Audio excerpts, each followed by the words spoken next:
Hey, how are you? My name's Jeremy. I'm going to be reading from this book, Leadership Theory and Practice by Northouse. I'm in chapter 8, Transformational Leadership. I'm on page 183, Application. Rather than being a model that tells leaders what to do, transformational leadership provides a broad set of generalizations of what is typical of leaders who are transforming or who work in transforming contexts. Unlike other leadership approaches, such as situational leadership discussed in Chapter 5, transformational leadership does not provide a clearly defined set of assumptions about how leaders should act in a particular situation to be successful. Rather, it provides a general way of thinking about leadership that emphasizes ideals, inspirations, innovations, and individual concerns. Transformational leadership requires that leaders be aware of how their own behavior relates to the needs of their followers and the changing dynamics within their organization. Bass and Ovilio in 1990 suggested that transformational leadership can be taught to people at all levels in an organization and that it can positively affect a firm's performance. It can be used in recruitment, selection and promotion, and training and development. It can also be used in improving team development, decision-making groups, quality initiatives, and reorganizations. Bass and Avilio in 94.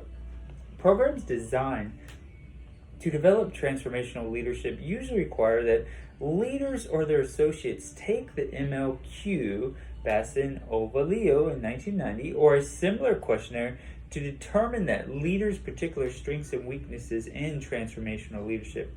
Taking the MLQ helps leaders pinpoint areas in which they could improve their leadership. For example, leaders might learn that it would be beneficial if they were more confident in expressing their goals, or that they need to spend more time nurturing followers, or that they need to be more tolerant of opposing viewpoints.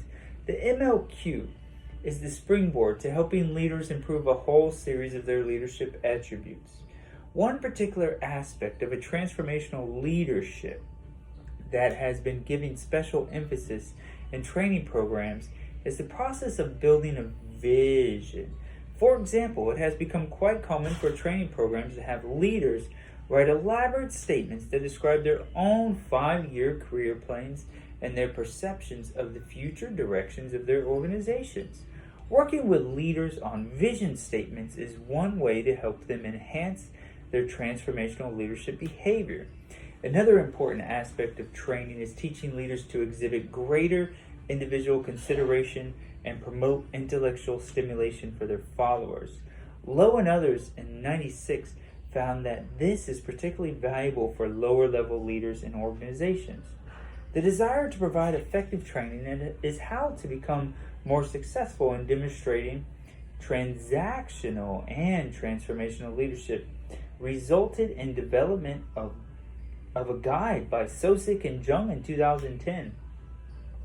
This comprehensive evidence-based approach includes self-assessments, 360-degree feedback, and leadership development planning.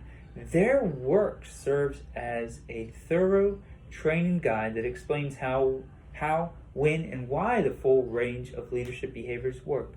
Overall, transformational leadership provides leaders with information about a full range of their behaviors, from non-transactional to transactional to transformational.